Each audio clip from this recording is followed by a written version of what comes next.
खाने में टेस्ट।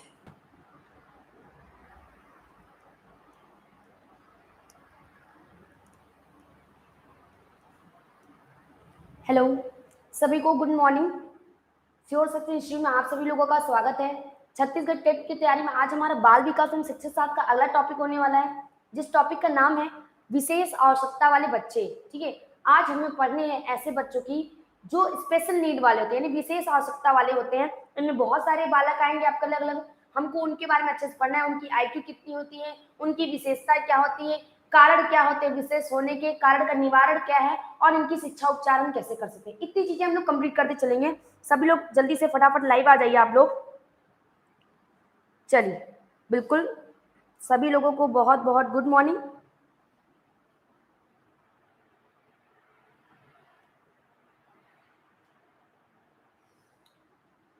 एक बार सेशन को आप लोग शेयर कर दीजिएगा ताकि जो लोग लाइव नहीं होंगे वो भी लाइव आ जाएंगे। ठीक है, सभी लोग जुड़ जाइए फटाफट। इस टॉपिक से ध्यान रखिएगा, इस टॉपिक से आपके क्वेश्चन बहुत इंपॉर्टेंट बनेंगे। ये आपके सिलेबस में है, इस टॉपिक से बहुत सारे क्वेश्चन बनेंगे, तो हर एक चीज को हम लोग समझते हुए काम करेंगे। ठीक है,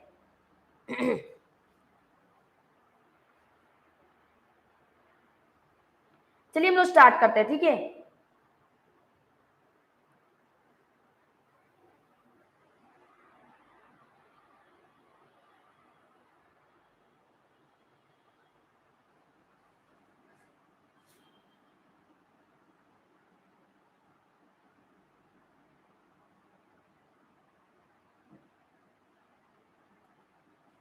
सबसे पहले हम लोग बात करते हैं विशिष्ट बालक की। ठीक है, सबसे पहले हम लोग बात करते हैं विशिष्ट बालक की, यानी स्पेशल चाइल्ड।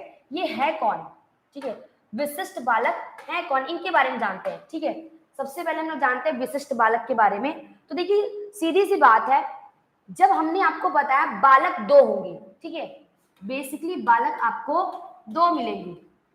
ठीक है, बालक आपको दो मिलेंगे। एक होंगे कैसे बालक? सामान्य बालक। ठीक है, एक सामान्य बालक, दूसरे होंगे विशिष्ट बालक। ठीक है, दूसरे कौन से बालक होंगे? स्पेशल चाइल्ड, यानी विशिष्ट बालक होंगे। एक सामान्य बालक, दूसरे विशिष्ट बालक। क्लियर है? एक सामान्य बालक होंगे, दूसरे विशिष्ट बालक होंगे। अब इसमें जो सामान्य बालक है, सीधी सी बात है, हमको पढ़ना है इनके बारे में नहीं पढ़ना है, हमको इनके बारे में पढ़ना है। सामान्य बालक की बात करें तो टर्मन के अनुसार इनकी आईक्यू 110 होती है, इनकी आईक्यू 110 होती है सामान्य बालक की बात करें। लेकिन जो विशिष्ट बालक होते हैं, ये सामान्य से, अगर हम बात करें विशिष्ट बालक की, सामान्य से नीचे तथा ऊपर के बालक, यानी ऐसे बालक, ध्यान रखिएगा, ऐसे बालक जिनकी आईक्यू 90 से कम हो या 110 से ज्यादा हो, ऐसे बालक जिनकी आईक्यू 90 से कम या 110 से ज्यादा हो तो विशिष्ट बालक में आएंगे। विशिष्ट बालक में आपका प्रखर बुद्धि वाला बालक भी आएगा, आपका प्रतिभाशाली बालक भी आएगा, नीचे में चलेंगे तो मंद बुद्धि का बालक भी आएगा, जड़ बुद्धि का भी आएगा, मूर्ख बुद्धि का आएगा। यानी सामान्य बालक को छोड़ दिया जाए, सामान्य बालक को छोड़ दिया जाए तो इसके अतिरिक्त जितने भी बालक आएंगे वो सारे हमारे क्या होंगे? स्पेशल चाइल्ड होंगे, विशेष आवश्यकता वाले बालक होंगे, यानी विशिष्ट बालक होंगे। और हमको सामान्य बालक के बारे में नहीं पढ़ना है, हमको विशिष्ट बालक के बारे में पढ़ना है कि ये विशिष्ट बालक है तो इनकी शिक्षा व्यवस्था हम कैसे कर सकते हैं। इसीलिए आपके क्वेश्चन बनेंगे। ठीक है, तो सबसे पहले हम बात करते हैं यहाँ पे विशेष बालक की। ठीक है, विशेष बालक की, तो इनकी आईक्यू क्या होती है? ध्यान रखिएगा, ये जो विशेष बालक होते हैं इनकी आईक्यू 110 से ऊपर या 90 से कम होती है। बातें समझे? ये बालक जो होते हैं, विशिष्ट बालक की बात करें तो इनकी आईक्यू 90 से 110 से ऊपर और 90 से कम होती है। विशिष्ट बालक कौन होंगे? वे बालक, ठीक है, विशिष्ट बालक कौन होंगे? वे बालक जो सामान्य बालक से भिन्न होते हैं, वे बालक जो सामान्य बालक से भिन्न होते हैं। सीधी सी बात है, एक लाइन में समझते हैं, बहुत इसको डीप में नहीं जाते हैं। ध्यान रखिएगा, वे बालक जो सामान्य बालक से क्या होते हैं? भिन्न होते हैं। ठीक है, सामान्य बालक से भिन्न होते हैं। चलिए, दिख रहा है आप लोग को? बातें क्लियर हुई? यानी यह हम कह सकते हैं विशिष्ट या असाधारण होते हैं। ठीक है, विशिष्ट या असाधारण होते हैं। देखिए सीधी सी बात है, जिनके व्यवहार में असाधारणता प्रतीत हो, जैसे जो नॉर्मल व्यक्ति है, जो नॉर्मल बालक है, तो उनके लिए हम कोई शिक्षा व्यवस्था नहीं है, वो ठीक है अपनी जगह। लेकिन जब जो असाधारण होते हैं, देखिए जिनके पास कुछ एक्स्ट्रा दिमाग आ जाता है, वो भी आपके लिए घातक, ये कम है वो भी तकलीफ ही देता है, तो ऐसे ही बालक होंगे। यानी जो सामान्य से भिन्न होंगे, जिनकी आईक्यू 110 से ऊपर और 90 से कम वाली होगी, वो हमारे हो जाएंगे विशिष्ट बालक। यानी जो स्पेशल चाइल्ड होते हैं, ध्यान रखिएगा, जो स्पेशल चाइल्ड होते हैं, इनकी आईक्यू की बात करें, इनकी आईक्यू की बात करें तो 110 से क्या होती है, इनकी ज्यादा होती है। 110 से इनकी आईक्यू ज्यादा वाले भी हो सकते हैं, या हम बात कर सकते हैं जो हमारे स्पेशल चाइल्ड होते हैं, ये 90 से कम वाले भी हो सकते हैं। ठीक है, 110 से ज्यादा वाले भी हो सकते हैं और 90 से कम वाले भी हो सकते हैं। चलिए, बिल्कुल सभी लोगों को गुड मॉर्निंग, जितने लोग भी जुड़े हैं। रविकांत जी, एमसीक्यू चलता तो है शाम को चलता है एमसीक्यू भाई। ठीक है, तो बातें क्लियर हुई। अब देखिए आपको कौन से विशिष्ट बालक को पढ़ना पड़ेगा। ठीक है, कुछ इसमें इंपॉर्टेंट ध्यान रखिएगा, हम यहाँ पे आपको बताते हैं। ठीक है, प्रकार में हम बात करते हैं विशिष्ट बालक कितने प्रकार के होते हैं। तो विशिष्ट बालक हर क्षेत्र में आपको मिलेंगे, जो विशिष्ट बालक होंगे वो हर क्षेत्र में आपको मिलेंगे। जैसे हम बात करें शारीरिक रूप से विशिष्ट बालक, ठीक है, हम बात करते हैं शारीरिक रूप से विशिष्ट बालक, यानी ये शारीरिक रूप से इनके अंदर विशिष्टता होगी, यानी ये शारीरिक रूप से असाधारण होंगे। क्या होंगे? शारीरिक रूप से असाधारण होंगे। जैसे दृष्टिबाधित बालक, ये भी आपके विशिष्ट बालक में ही आएंगे। वाक है भाई, वाक, बोलने संबंधी अक्षमता, वाक मतलब बोलना। वाचन बाधित बालक, श्रवण सुनने अक्षमता वाले, और गत्यात्मक अक्षम बालक, यानी गति संबंधी इनकी अक्षमता होती है, तो ये शारीरिक में आएंगे। ये किस प्रकार के विशिष्ट बालक में आएंगे? सारे दृष्टि आ गया, ठीक है, वाक आ गया, श्रवण आ गया, शारीरिक गति से संबंधित हो गया। फिर हम बात करते हैं मानसिक रूप से विशिष्ट बालक। किसकी बात करते हैं हम लोग? मानसिक रूप से विशिष्ट की बालक।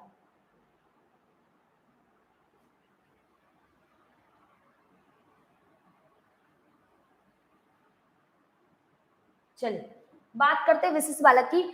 मानसिक रूप से विशिष्ट बालक कौन होंगे?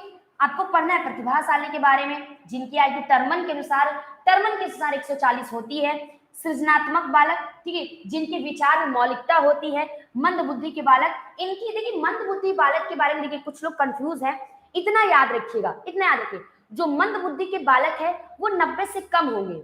मंद बुद्धि के जो बालक है वो 90 से कम होंगे। जब भी आपका ऑप्शन आएगा ना, एक तो ऑप्शन आपको उसमें 90 से कम यानी 75 से 90 दे सकता है, या 80 से 90 दे सकता है, तो जो 90 से कम होंगे, जो 90 के आसपास होंगे, वो मंद बुद्धि के होंगे, वो मंद बुद्धि के होंगे। ये चीज अपने माइंड में सेट रखिएगा। और सभी लोगों ने अलग अलग प्रकार बताए हैं, सभी लोगों ने मंद बुद्धि के प्रकार अलग अलग बताए, तो उससे आप लोग कंफ्यूज मत होइएगा। ठीक है, चल फिर हम बात करते हैं यहाँ पे शैक्षिक रूप से विशिष्ट बालक की। ठीक है, यानी शैक्षिक रूप से भी विशिष्ट बालक होते हैं। कौन कौन? शैक्षिक तीव्र बालक, जो इनकी जिन कह सकते हैं जो शिक्षा में तीव्र होते हैं। शैक्षिक रूप से पिछड़े बालक, शिक्षा में पीछे रह जाते हैं। सीखने में अयोग्य बालक, या संप्रेषण बाधित, यानी वो संप्रेषण वो नहीं कर पाते, ऐसे बालक आएंगे शैक्षिक रूप से विशिष्ट बालक में। फिर हम बात करते हैं सामाजिक रूप से विशिष्ट बालक। कुसमाजित बालक, यानी जो अपने आप को समाजित नहीं कर पाते। समस्यात्मक बालक, जो समाज में समस्या पैदा करते हैं। बाल अपराधी बालक, अपराधी कैटेगरी में आते हैं। समय, जिनका अपने समय पे कंट्रोल नहीं होता, वो भी संवेगात्मक रूप से परेशान बालक भी इसमें आएंगे।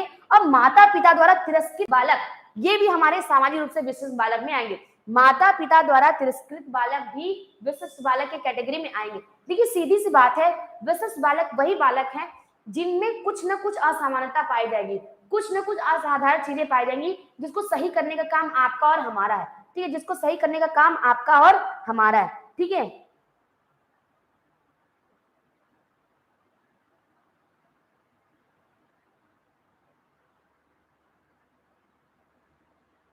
बिल्कुल, बुद्धि लब्धि तो सबका अलग अलग ही होगा ना। चलिए अब हम लोग बात करते हैं सबसे पहला। देखिए पढ़ना हमको उतना ही है जो आपके एग्जाम के लिए, जैसे हमको प्रतिभाशाली बालक के बारे में पढ़ना है, मंद बुद्धि के बालक के बारे में पढ़ना है, सृजनात्मक बालक के बारे में पढ़ना है, श्रवण वाक, इन सब दृष्टिबाधित बालकों के बारे में पढ़ना है, इनके बारे में। ठीक है, तो हम लोग सबसे पहला बात करते हैं वहां पे प्रतिभाशाली। ये है क्या? God gifted child. ठीक है, ये क्या है? गॉड गिफ्टेड चाइल्ड है भाई। ठीक है, गॉड गिफ्टेड चाइल्ड।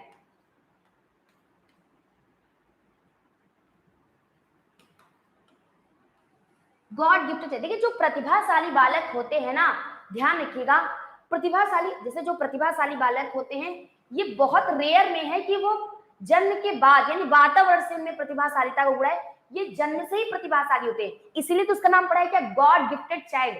ये जन्म से ही इनमें इनकी जो प्रतिभा होती है या इनमें जो अलग अलग जो क्षमताएं होती है अच्छी अच्छी, वो जन्म से ही होती है। वो कैसे होती है, जन्म से ही होती है। तो प्रतिभाशाली बालक कौन होते हैं, सीधी सी बात है, एक लाइन में समझेंगे, ऐसे बालक जो हर क्षेत्र में आगे हो।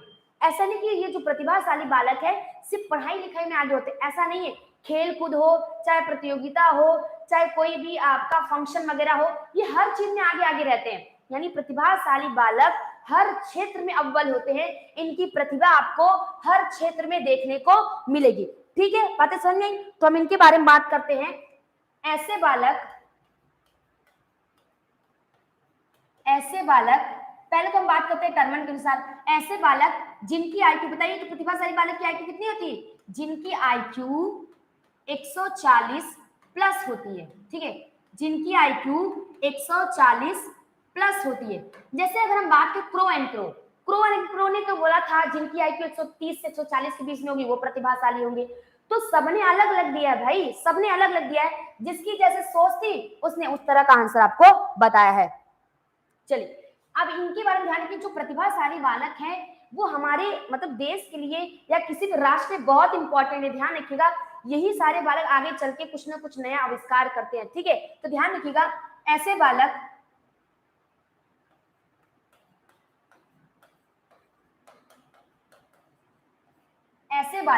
एक राष्ट्र की अमूल्य धरोहर है, ध्यान रखिएगा। ठीक है, एक राष्ट्र की अमूल्य धरोहर। ठीक है, और प्रतिभाशाली बालक के बारे में अगर आपको पता चल गया, अगर आप उनको सही दिशा निर्देश दे दिए ना, फिर उनको आगे जाने से कोई रोक नहीं सकता। ठीक है, फिर उनको आगे जाने से रोक नहीं सकता। समाज की प्रगति, ठीक है, समाज की प्रगति इन्हीं बालकों पर निर्भर करती है। ठीक है, इन्हीं बालकों की प्रगति पर निर्भर करती है, इन्हीं बालकों की प्रगति पर निर्भर करती है। ठीक है, बातें समझ आई? चलिए, और याद रखिए ये हर क्षेत्र में अव्वल होते हैं, ये हर क्षेत्र में अव्वल होते हैं, ध्यान रखिएगा, हर क्षेत्र में अव्वल होते हैं। ठीक है, हर क्षेत्र में अव्वल होते हैं। बातें क्लियर हुई?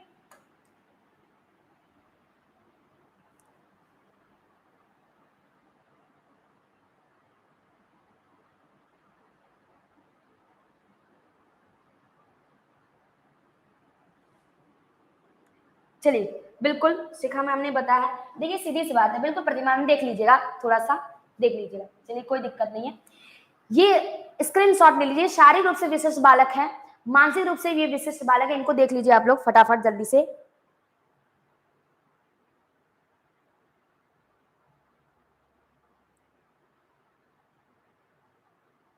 ठीक है, ये भी है, ये आपका शैक्षिक रूप से विशिष्ट बालक है यानी सामाजिक रूप से विशिष्ट बालक, इसको भी आप लोग देख लीजिए। चलिए, बिल्कुल सोशल वाला देख लीजिए, सामाजिक रूप से विशिष्ट, कुसामाजिक समस्या समाधान, समस्यात्मक बाल अपराधी, संवेगात्मक रूप से माता पिता द्वारा तिरस्कृत बालक। ठीक है, तो चलिए अब हम बात करते हैं इनकी विशेषता की। सबसे इंपॉर्टेंट है प्रतिभाशाली के बारे में इनकी विशेषता है, इनकी विशेषता है। अच्छा ये बताइए, अगर आप कैसे पता करेंगे कि प्रतिभाशाली बालक, ये बच्चा प्रतिभाशाली है, कैसे पता करेंगे? या तो आप उनका बुद्धि परीक्षण ले लीजिए, या आप उनके माता पिता से जानकारी प्राप्त करिए। जो प्रतिभाशाली बालक होते हैं बचपन से ही होते हैं, इनकी एक्टिविटी ऐसी होती है कि माता पिता भी मतलब अचंभित हो जाते हैं। तो आप माता पिता की रिपोर्ट के द्वारा भी आप इनका जान सकते हैं ये प्रतिभाशाली बालक है। ठीक है, और आपको ध्यान रखिएगा, अगर आप किसी भी विद्यालय में जाएंगे तो आपको वहां पे प्रतिभाशाली बालक मिलेंगे। ऐसे बालकों की पहचान करना भी आपके लिए इंपॉर्टेंट है। तो देखिए विशेषता की बात करते हैं, तीव्र स्मरण शक्ति, तीव्र समस्या समाधान, ये हर चीज में तेज करते हैं, यानी हर चीज में इनकी स्पीड क्या होती है, बहुत ही तेज होती है, ध्यान रखिएगा। ठीक है, चलिए इनकी बात करते हैं। इनका शब्द भंडार क्या होता है, अधिक होता है, यानी व्यापक शब्द भंडार। ठीक है, व्यापक शब्द भंडार, तीव्र समस्या समाधान। ठीक है, तीव्र समस्या समाधान, तीव्र स्मरण शक्ति। अगर इनको कुछ याद है, आप उनसे पूछिए, अगर इनको कुछ याद है, जैसे जो नॉर्मल चाइल्ड है वो थोड़ा 1-2 मिनट लगाएंगे सोचने में, इनके दिमाग में तुरंत से आप क्वेश्चन करते ही नहीं उसका आंसर इनके दिमाग में आ जाता है। ये तीव्र स्मरण शक्ति, ठीक है, तीव्र स्मरण शक्ति, इसको नोट करिए जल्दी से भाई, जल्दी से। और हम बात करते हैं यहाँ पे, जैसा कि हमने बताया ये गुण जो होता है इनकी जन्मजात होते हैं, याद रखिएगा जन्मजात होते हैं, मोस्टली यही है, ध्यान रखिएगा 90% आप यही करिएगा, ये जन्मजात होते हैं, यानी जो प्रतिभाशालिता का जो गुण होता है वो जन्मजात होता है, इसको नोट करिएगा। चलिए आगे विशेषता की बात करते हैं, यहाँ पे कुछ और विशेषता की बात करते हैं यहाँ पे, ठीक है। विषय का गहनता से अध्ययन करते हैं, विषय का गहनता से अध्ययन, ठीक है, अध्ययन। देखिएगा कोई भी प्रोग्राम होता है ना, कोई भी प्रोग्राम होता है ना, तो ये आगे आगे कूदे रहते हैं, यानी इनमें नेतृत्व करने का गुण पाया जाता है, ठीक है, क्या है, नेतृत्व का गुण। अच्छा इनमें इतनी विशेषता है तो इनमें नकारात्मकता भी है, ठीक है, नेतृत्व का गुण पाया जाता है, ठीक है, नेतृत्व का गुण, नेतृत्व मतलब समझ रहे हैं ना, नेतृत्व का गुण पाया जाता है। और ये शारीरिक रूप से स्वस्थ होते हैं, ठीक है, शारीरिक रूप से स्वस्थ होते हैं, शारीरिक रूप से स्वस्थ। और आपको पता है देखिए जो भी शरीर है, मस्तिष्क है, हमारा संवेग है, सब एक दूसरे से इंटरकनेक्ट है, इसलिए ये शारीरिक रूप से क्या होते हैं, स्वस्थ होते हैं, ध्यान रखिएगा, ठीक है, शारीरिक रूप से स्वस्थ होते हैं। और बात करें ये पुनरावृत्ति से जल्दी उब जाते हैं, समझिएगा इनके बारे में, पुनरावृत्ति से उब जाते हैं, बताते हैं इसको अभी। बड़ी आयु के लोगों को मित्र बनाते हैं, यानी अपनी आयु से ज्यादा लोगों को क्या बनाते हैं, ये मित्र बनाते हैं, ठीक है, बड़ी आयु के मित्र बनाते हैं, समझिएगा इनके बारे में।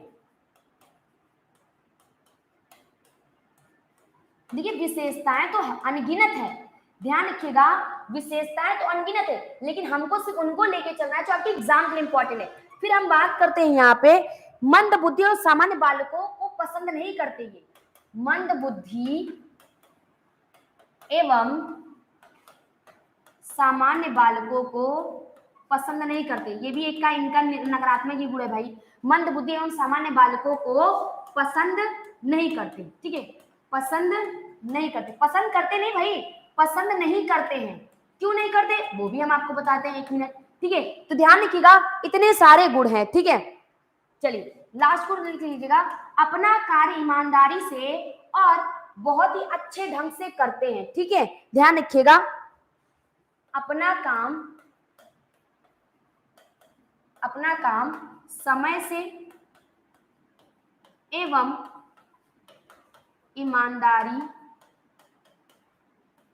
से करते। अच्छा एक गुण और है इनका बहुत फेमस है, ये किसी भी चुनौती को स्वीकार करते हैं, ठीक है, ध्यान रखिएगा, चुनौती स्वीकार करने में आगे रहते हैं, ठीक है, चुनौती स्वीकार करने में आगे रहते हैं। देखिए सीधी सी बात है, ये सारी विशेषता है प्रतिभाशाली बालक की, इनकी उच्च स्मरण शक्ति होती है, इनका उच्च मानसिक कौशल होता है। देखिए ये पढ़ने में इतने तेज होते हैं, इनको अगर कोई भी चीज पढ़ाया जाता है, समझिएगा जो प्रतिभाशाली बालक है इनके मन में क्या चलता है कि जैसे टीचर ने कोई क्वेश्चन को एक तरह से हल किया, इनके दिमाग में चलता है कि इस क्वेश्चन को और हम कितनी तरीके से हल कर सकते हैं, यानी इनके दिमाग में एक से अधिक हल चलते रहते हैं। दूसरी बात, ये कोई भी कार्य में आगे आगे रहते हैं, इनमें नेतृत्व का गुण पाया जाता है। फिर ये बड़ी आयु के मित्र बनाते हैं, ये भी ध्यान रखिएगा। और पुनरावृत्ति, जैसे कोई टॉपिक टीचर ने पढ़ाया, ये बच्चे तो एक बार में ही समझ गए, अब जो सामान्य बच्चा है, मंद बुद्धि का बालक नहीं समझा, लेकिन ये बच्चे एक बार में ही समझ गए, अब टीचर अगर दोबारा उसको रिपीट करता है तो ये क्या होता है, ये उब जाते हैं, ये क्या होते हैं, उब जाते हैं। और जो प्रश्न इनको आता रहता है, यानी अगर सामान्य प्रश्न पढ़ाते हैं, यानी सामान्य चीजें अगर टीचर पढ़ाता है तो इससे भी युग हो जाते हैं और ये चुनौती स्वीकार करते हैं, किसी भी चुनौती को, और ये मंद बुद्धि और सामान्य बालकों को पसंद नहीं करते, ठीक है, उनको हमेशा नीचे बोलेंगे या उनके साथ झगड़ा करेंगे, अक्सर ये देखने को मिलता है। लेकिन अगर इनको कोई काम सौंपा जाता है तो ये अपना काम समय से और ईमानदारी से करते हैं, ये अपना काम समय से और ईमानदारी से करते हैं। नोट कर लीजिएगा जल्दी से आप लोग इसको, ठीक है।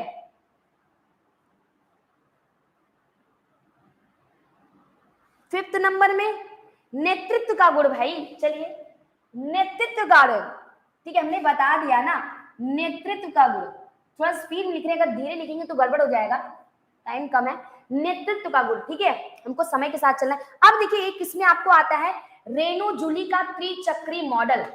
देखिए ध्यान रखिएगा, पहली बार ये जो रेणु जूली है इन्होंने प्रतिभाशाली बालक का त्रिचक्री मॉडल दिया था। रेणु जूली नाम लिखिएगा, इसको जल्दी से नोट कर लीजिएगा आप लोग। रेणु जूली ने इनके बारे में बताया था, ठीक है, बात समझ आई।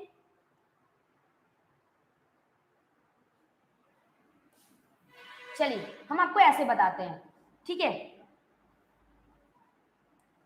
ऐसे बताते हैं, ध्यान रखिएगा।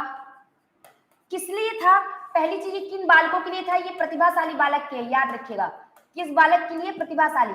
इन्होंने प्रतिभाशाली बालक का त्रिचक्री मॉडल, चक्र में दिया था भाई, त्रिचक्री मॉडल प्रस्तुत किया था, ध्यान रखिएगा।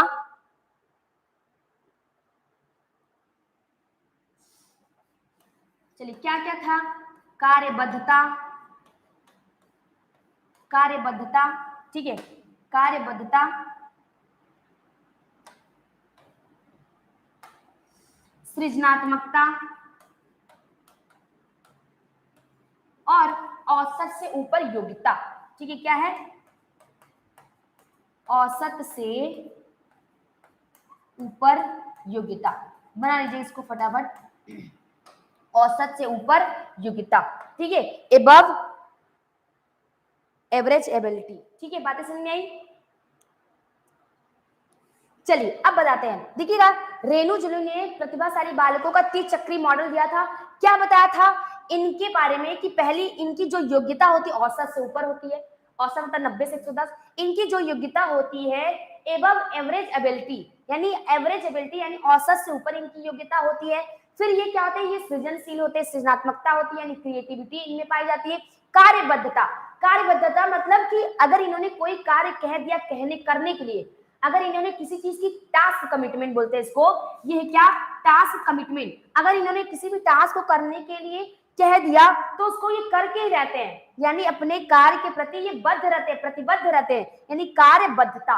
बात इसमें ये तीनों चीजें इनमें याद रखिएगा, औसत से ऊपर योग्यता, सृजनात्मकता और कार्यबद्धता पाई जाती है। ये किसके द्वारा है, ये रेणु जूली ने त्रिचक्री मॉडल में बताया था, इसको आप लोग नोट करिएगा, ठीक है।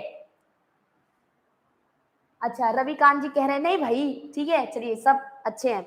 और देखिए एक बात बताएं आपको, जो सबसे बेस्ट होता है ना वो सामान्य बुद्धि है, क्योंकि अभी जो प्रतिभाशाली है ना इनमें भी बहुत सारी नकारात्मकता पाई जाएगी, तो कुछ अच्छा है तो कुछ खराब तो होगा ही, क्लियर है। चलिए अब हम आगे बढ़ते हैं, पिछड़े बालक की बात करते हैं, पिछड़े बालक की, ठीक है, किसकी बात करते हैं हम लोग, पिछड़े बालक की। थोड़ा सा एक चीज ध्यान रखिएगा, इसमें इनकी थोड़ी निषेधात्मक विशेषताएं भी आपको बता देते हैं। अच्छी चीजें तो सुन लिया आपने प्रतिभाशाली की, कुछ इसमें जो नकारात्मक चीजें होती हैं, जो निषेधात्मक गुण होते हैं वो भी ध्यान रखिएगा, ठीक है, ध्यान रखिएगा।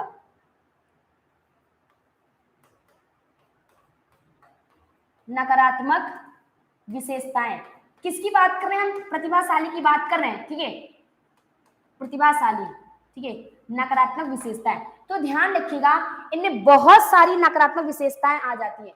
ये पहली बात, ये क्या करते हैं, ये दूसरों की आलोचना करते हैं, जो इनसे कम पढ़े लिखे होते हैं ये दूसरों की आलोचना करते हैं, ईर्ष्यालु स्वभाव के होते हैं, ठीक है, बात नहीं, स्वार्थी होते हैं, अगर इनको कुछ आता रहता तो ये बताते नहीं है, अगर नॉर्मल बच्चे इनसे पूछते रहते तो ये बताते नहीं है। तो ध्यान रखिएगा इनके बारे में, कुछ नकारात्मक विशेषताएं ये है कि ये दूसरों की आलोचना करते हैं, शॉर्ट में लिखिएगा, दूसरों की आलोचना, ठीक है, दूसरों की आलोचना। फिर बात करते हैं स्वार्थी होते हैं, ईर्ष्यालु होते हैं, समझ रहे हैं ना आप। देखिए जिनके पास क्षमता से अधिक ज्ञान है तो जाहिर सी बात है, हो सकता है इनमें घमंड आ जाता होगा, ठीक है, बात समझिएगा आप लोग।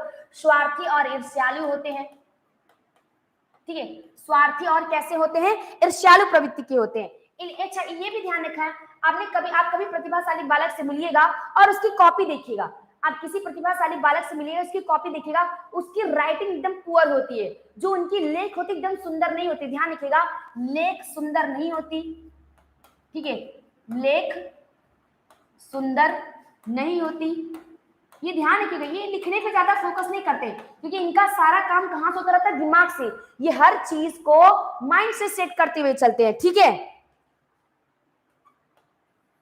रुचि न लेने पर लापरवाह हो जाते हैं, रुचि न लेने पर लापरवाह हो जाते हैं, ठीक है।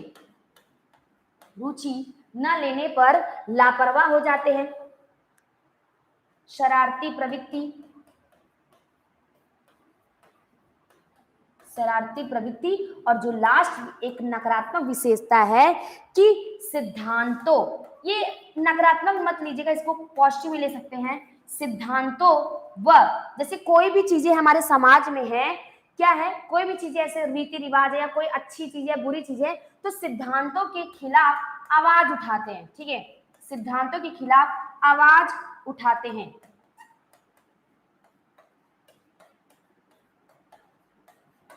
देखिए क्या करेंगे, देखिएगा, पहली बात ये दूसरों की आलोचना करते हैं, स्वार्थी ईर्ष्यालु होते हैं, लेख सुंदर नहीं थी, रुचि न लेने पर लापरवाह देते हैं। देखिए कभी कभी क्या होता है, जैसे शिक्षक क्लास में पढ़ा रहा है, जो गॉड गिफ्ट या प्रतिभाशाली बालक होते हैं, इनको लगता है अरे ये तो मुझे आता है, इनके माइंड में चल जाता है कि अरे ये तो मुझे आता है, तो वो सारी चीजें हमने बोला ना कि रुचि न लेने पर, यानी वो उस चीज में अगर रुचि नहीं लेंगे तो जाहिर सी बात है वो अपने सब्जेक्ट में पीछे रह सकते हैं।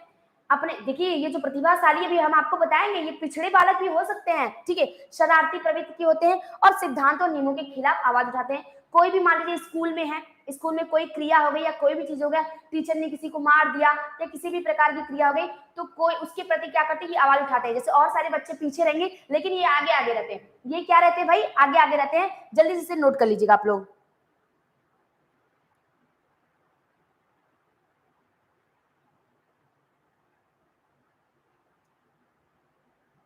क्लियर है?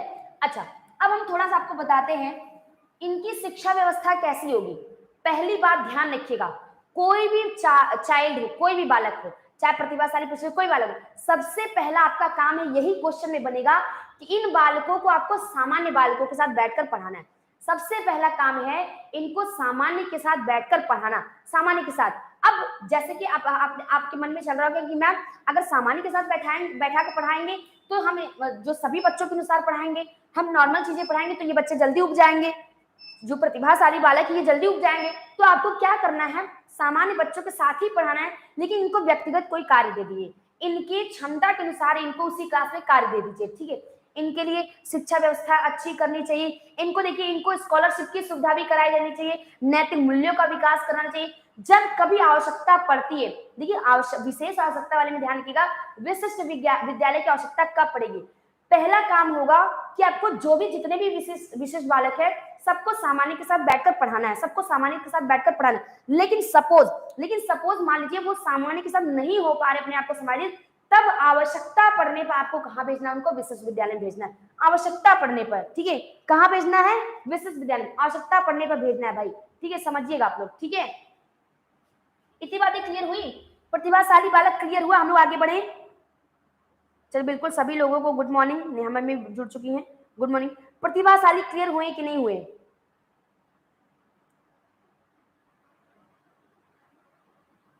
चलिए बिल्कुल, अनिता मैम को क्लियर हो गया, क्लियर है ना। देखिए बहुत बहुत ज्यादा डीप है, तो बहुत सारी विशेषता, हम चाहे तो बहुत सारी चीजें आपको लिखवा सकते हैं, लेकिन हमारे पास टाइम जितना, उस हिसाब से हमको उतना ही काम करना है जितना हमारे एग्जाम के लिए है। अभी आज ध्यान रखिएगा, समझिएगा जितने लोग लाइव हैं, आज ये जो आप लोग स्पेशल चाइल्ड के बारे में पढ़ रहे हैं ना, आज के शाम में प्रैक्टिस इसी पर होगा, इन्हीं बच्चों पे आज के सामने आपको सीडीपी का प्रैक्टिस कराएंगे, तो आपका डबल हो जाएगा, डबल ट्रिपल हो जाएगा भाई। चलिए अब हम लोग बढ़ते हैं पिछड़े बालक की तरफ से, बैकवर्ड चाइल्ड, ठीक है। किसकी तरफ पढ़ते हैं, पिछड़े बालक। सीधी सी बात है, पिछड़े बालक वे बालक है, समझिएगा, पिछड़े बालक वे बालक है जो अपनी आयु के अनुसार, यानी जैसे एग्जाम्पल देते हैं, ठीक है, एग्जाम्पल देते हैं, 10 वर्ष का बालक है, 10 वर्ष का बालक है, अगर 6 वर्ष में 1 में है, 7 में 2 में जाएगा, 8 में 3 में जाएगा, 9 में 4, 10 में तो कक्षा 5 में होना चाहिए, 10 में है तो क्या होना चाहिए, कक्षा 5 में, लेकिन वो कक्षा 3 में है, समझ गए। अपनी आयु के अनुसार उसे जिस क्लास में होना चाहिए, अगर उस क्लास से वो पीछे रह जाते हैं तो उसे हम लोग क्या कहेंगे, पिछड़े बालक। अपनी आयु स्तर के बालक के से शिक्षा में पीछे रह जाते हैं तो वो पिछड़े बालक हो जाएंगे। किसी सब्जेक्ट में भी पीछे रह जाते हैं तो भी पिछड़े बालक होंगे। बातें क्लियर हुई? बातें क्लियर हुई ना? तो चलिए हम लोग बढ़ते हैं यहाँ पे, ठीक है, पिछड़े बालक की तरफ बढ़ते हैं। पिछड़े बालक कौन से बालक होते हैं, इनको भी हम लोग साथ में समझते हुए चलेंगे, ठीक है। वे बालक जो शिक्षा में सामान्य बालकों से पीछे रह जाते हैं, ठीक है, सामान्य बालकों से पीछे रह जाते हैं। हमने जो एग्जाम्पल बताया ना एज को लेकर, वो एग्जाम्पल अपने आप माइंड में सेट रखिएगा, अपने माइंड में सेट रखिएगा। चलिए अब एक क्वेश्चन है आपसे, जितने लोग लाइव हैं आपसे एक क्वेश्चन है, तुरंत मुझे बताइएगा जितने स्पीड से आप आंसर दीजिए कि क्या प्रतिभाशाली बालक पिछड़ा बालक हो सकता है। मुझे जल्दी से कमेंट बताइए, जल्दी से कमेंट करके बताइए, क्या पिछड़ा बालक प्रतिभाशाली बालक हो सकता है, यानी प्रतिभाशाली बालक पिछड़ा बालक हो सकता है। जल्दी बताइए मुझे कमेंट करके।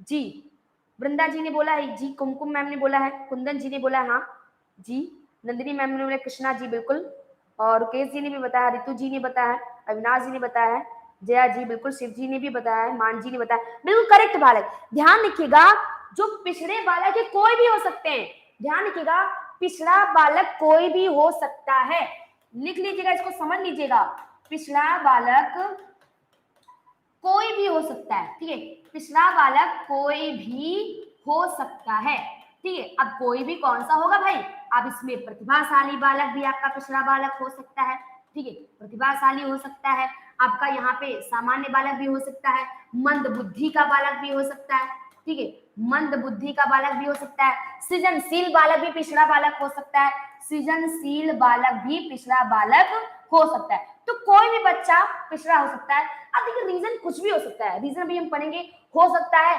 उसे मतलब शिक्षक की शिक्षण विधि सही नहीं हो, शिक्षक की गलती हो, घर में माता पिता के आपसी झगड़े का भी इफेक्ट बच्चे पे पड़ता है, जिससे उसका ध्यान पढ़ाई पे नहीं लग पाता, वो कक्षा में पीछे रह जाता है, तो बहुत सारे रीजन हो सकते हैं। तो ध्यान रखिएगा पिछड़ा बालक कोई भी बालक हो सकता है, ये चीज अपने माइंड रखिएगा। अब देखिए एक नोट लिखिएगा आप लोग, सिरिल बर्ट, ठीक है, नोट लिखिएगा, सिरिल बर्ट ने, सिरिल बर्ट क्या कहते हैं कि सिरिल बर्ट कहते हैं कि जिस बालक की शैक्षिक उपलब्धि, जिस बालक की शैक्षिक उपलब्धि 25 से कम होती है वो पिछड़े बालक होते हैं। इन्होंने, सिरिल बर्ट ने पिछड़े बालक को बोला था, यानी जिनकी शैक्षिक उपलब्धि 25 से कम होती है वो पिछड़े बालक होते हैं। नोट कर लीजिएगा इसको, ठीक है।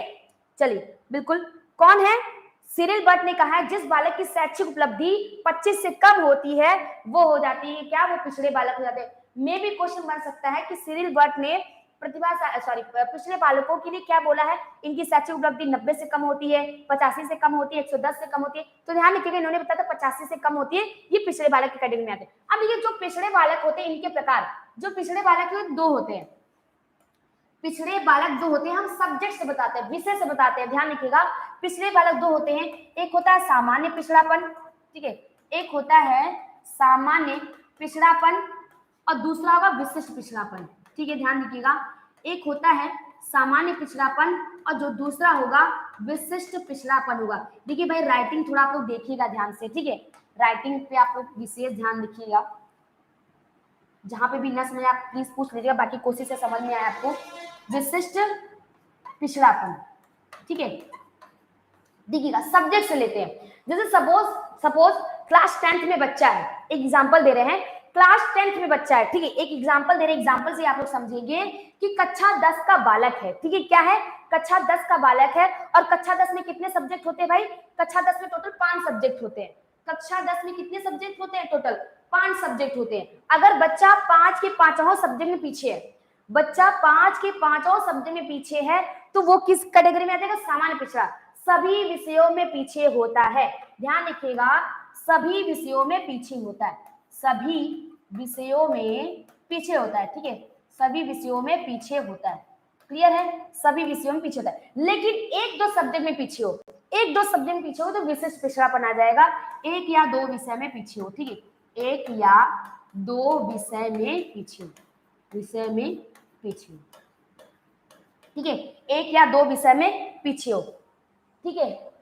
चलिए बिल्कुल 6 सब्जेक्ट होता है, 6 सब्जेक्ट होता है हाई स्कूल में, ठीक है, 6 सब्जेक्ट होता है, 5 होता है इंटर में। 6 सब्जेक्ट है, 6 सब्जेक्ट में अगर पीछे है तो जाहिर सी बात है वो सामान्य पिछड़ापन में आएगा, और 1-2 सब्जेक्ट में पीछे है तो वो विशिष्ट पिछड़ापन में आएगा। जल्दी से इसको नोट कर लीजिए, हम लोग आगे बढ़ते हैं, ठीक है, इसको नोट कर लीजिए आप लोग, हम लोग आगे बढ़ते हैं।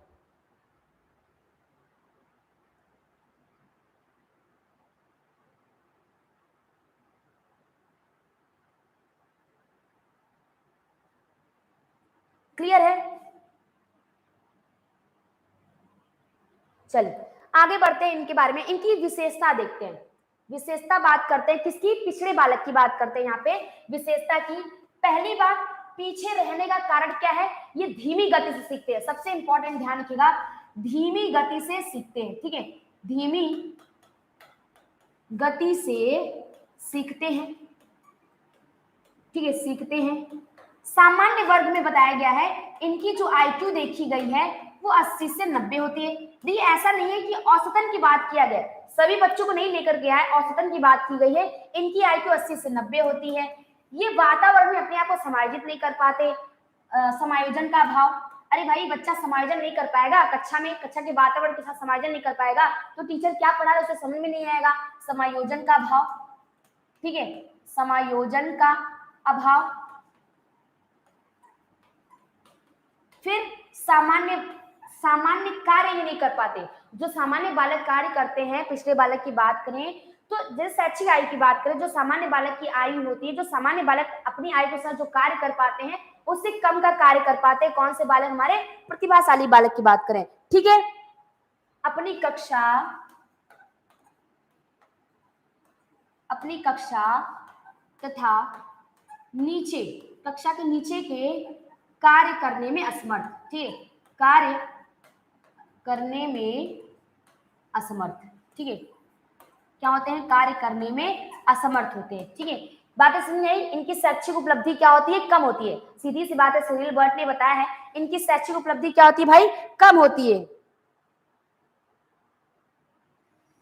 और समस्या समाधान में कमजोर, समस्या समाधान में कमजोर, ठीक है।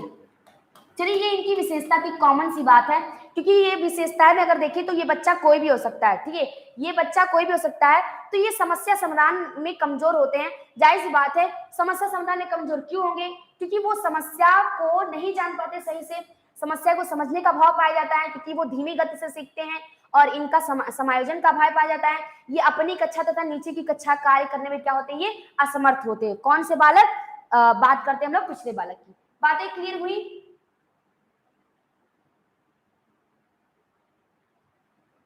चलिए क्लियर है। अब थोड़ा सा ये भी ध्यान रखिए, इनकी शिक्षा व्यवस्था कैसे करेंगे, इनकी शिक्षा व्यवस्था कैसे करेंगे, ठीक है,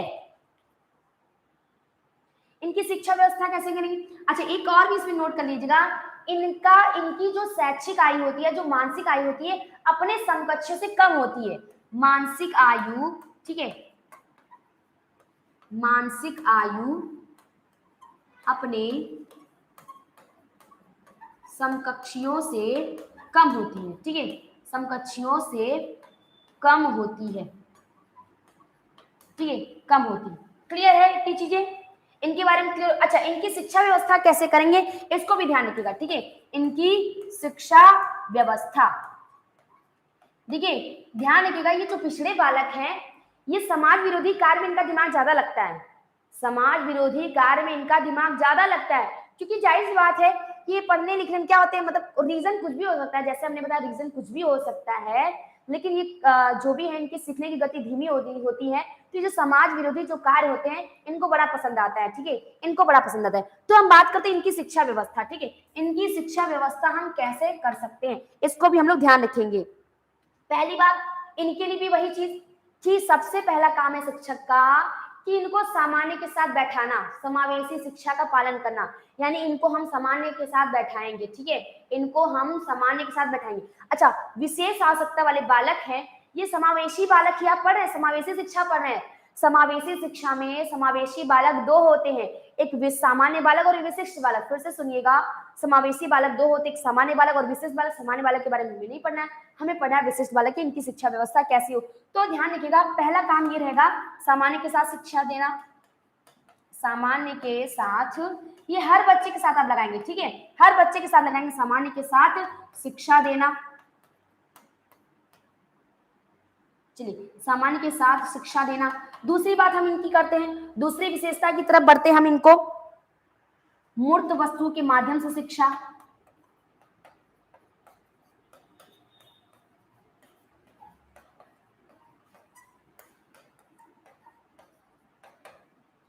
निदानात्मक उपचारात्मक शिक्षा की व्यवस्था,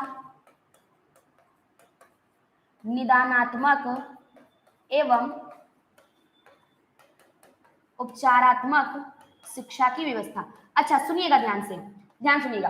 पहली बात, आपको क्या करना है, निदान करना है। क्या करना है, निदान, निदानात्मक परीक्षण करना है, यानी बच्चा क्यों पीछे है अपने सब्जेक्ट में, क्यों कक्षा में पीछे है, आप कारण जानेंगे। कारण जानने के बाद आप उसका क्या करेंगे, निवारण करेंगे। ये सबसे इंपॉर्टेंट, ध्यान रखिएगा, ये सबसे इंपॉर्टेंट, इसकी के बारे में सुनिएगा। निदानात्मक बाद उपचारात्मक शिक्षा दी जाए इनके बारे में, ठीक है।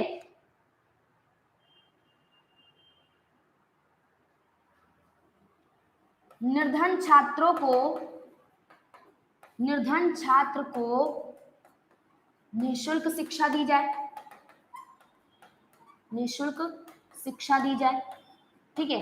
हस्त कौशल की शिक्षा दी जाए, हस्त कौशल की शिक्षा दी जाए। अब सुनिएगा मेरी बात, देखिए कुछ बच्चे पीछे ऐसे भी रह जाते हैं पैसे की कमी की वजह से, निर्धनता की वजह से, तो ऐसे बालकों को हमें निःशुल्क शिक्षा प्रदान करनी है। अब देखिएगा, ये इनकी विशेषता है कि इनको मूर्त वस्तुओं के माध्यम से शिक्षा दी जाए। देखिएगा, जब हम कारण जानेंगे, अगर बच्चा नहीं, अगर अपने शिक्षा में कह सकते हैं सीखने की गति उसकी धीमी है, तो हम पहले कारण जानेंगे। कारण कुछ भी हो सकता है, जैसा कि हमने आपको बताया, यहाँ पे ध्यान रखिएगा, कारण कुछ भी हो सकता है, ठीक है। कारण की बात करें, यहाँ पे ध्यान रखिएगा, कारण कुछ भी हो सकता है। पहले माता पिता के आपसी झगड़े हो सकते हैं, ठीक है, माता पिता के आपसी झगड़े हो सकते हैं, ठीक है, झगड़े हो सकते हैं यहाँ पे। और बात करें ध्यान रखिएगा, शिक्षक की शिक्षण विधि भी हो सकती है, ठीक है, शिक्षक की शिक्षण विधि, समझ गए ना कैसे। अरे भाई, बच्चे अगर शिक्षक भी बच्चों की आवश्यकता का ध्यान में नहीं रखेगा, बच्चों के अनुसार नहीं पढ़ाएगा, तो जाहिर सी बात उसे समझ नहीं आएगा, तो वो क्या हो जाएगा, पीछे हो जाएगा, ठीक है। व्यक्तिगत विभिन्नता का ध्यान न रखा जाए, समझिएगा, व्यक्तिगत विभिन्नता का ध्यान न रखा जाए, व्यक्तिगत विभिन्नता का ध्यान न रखा जाए।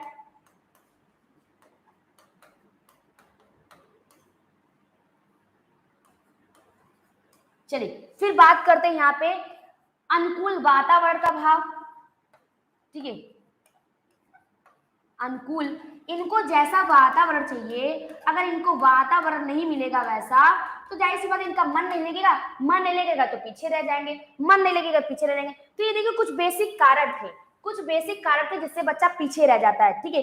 ये कुछ बेसिक कारण थे जिससे बच्चा शिक्षा में क्या रह जाता है, पीछे रह जाता है। देखिए बहुत सारे रीजन हो सकते हैं, अगर आप अपने आसपास आंखें खोलें तो ऐसे बच्चे आपको मिलेंगे, और ऐसे बच्चे हैं तो इनके रीजन कुछ हो, जैसे एक रीजन हमने बताया निर्धनता हो गया, ठीक है, माता पिता के झगड़े हैं तो उसका बच्चे के दिमाग पे फर्क पड़ेगा। क्लास में है, टीचर पढ़ा रहे, लेकिन उसका दिमाग चल रहा है कि माता पिता के बीच झगड़े हो रहे थे, उसको भी मार पड़ जाए, तो वो भी दिक्कत की बात है। क्लियर है ना, समझ में आई। आगे बढ़ते हैं।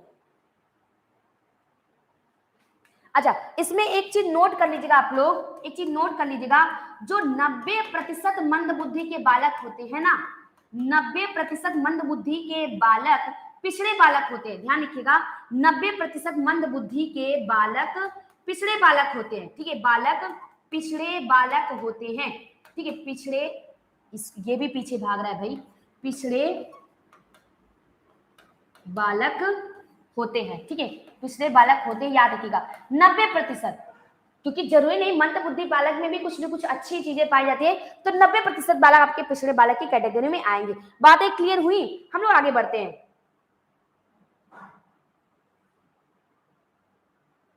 अच्छा चलिए, ठीक है, इतना क्लियर हो गया।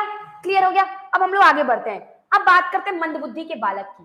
अब हम आते हैं किस पे, मंद बुद्धि के बालक पे, ठीक है।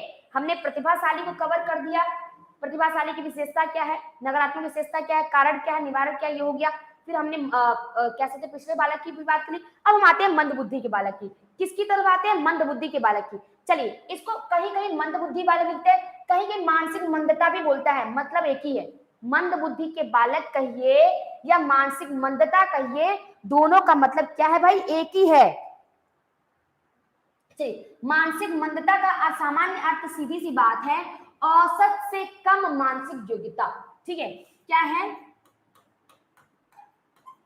औसत से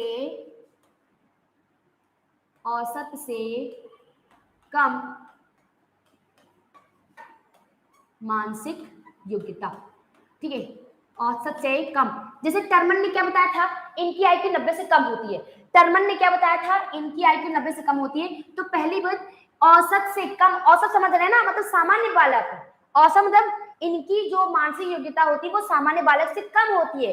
इनकी मानसिक योग्यता क्या होती है भाई? सामान्य बालक से कम होती है। यानी सामान्य बालक जो कार्य कर पाते हैं उससे के नीचे के कार्य ये नहीं कर पाते। बात समझ में आई ना?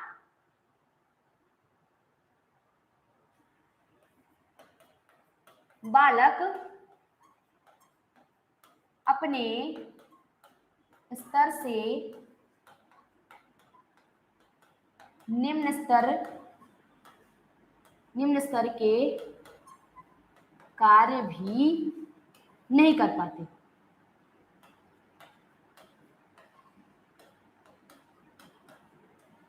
ठीक है, इनकी आईक्यू 90 से कम होती है, ध्यान रखिएगा, ये नोट कर लीजिएगा, आप लोग नोट कर लीजिएगा। वर्तमान में मंदबुद्धि बालकों के लिए अमेरिकी संस्थान ध्यान रखिएगा क्या है? AAMD। अमेरिकी संस्थान क्या है? AAMD। A for American, A for association on mental deficiency. AAMD कौन सी संस्था कार्य करती है? यहाँ ध्यान रखिएगा, ये अमेरिकी संस्था। ये जो AAMD है ये किन बालकों के लिए? मंद बुद्धि बालकों के लिए। ठीक है, किसके लिए है? मंद बुद्धि के बालकों के लिए। यानी ये क्या है भाई? अमेरिकन, ठीक है, एसोसिएशन ऑन मेंटल डेफिशिएंसी। ठीक है, क्या है? Mental deficiency. ठीक है, क्या है? Mental deficiency. ध्यान रखिएगा, ये AAMD क्या है? ये मंदबुद्धि बालकों के लिए कार्य करती है। ध्यान रखिएगा, कहने का मतलब है कि अमेरिका में मंदबुद्धि बालकों के लिए शिक्षा व्यवस्था के लिए, उनके उपचार के लिए AAMD संस्थान खोला गया। बातें क्लियर हुई? चलिए, इतना समझ में आ गया?